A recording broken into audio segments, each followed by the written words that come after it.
ka ng sulot mo.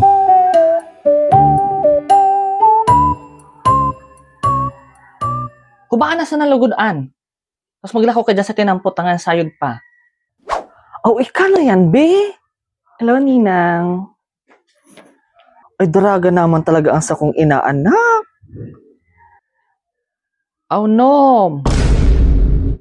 Kaya man naabuso ta, iya ang sininang na konsentidor. Aw, ano man ini si Madi.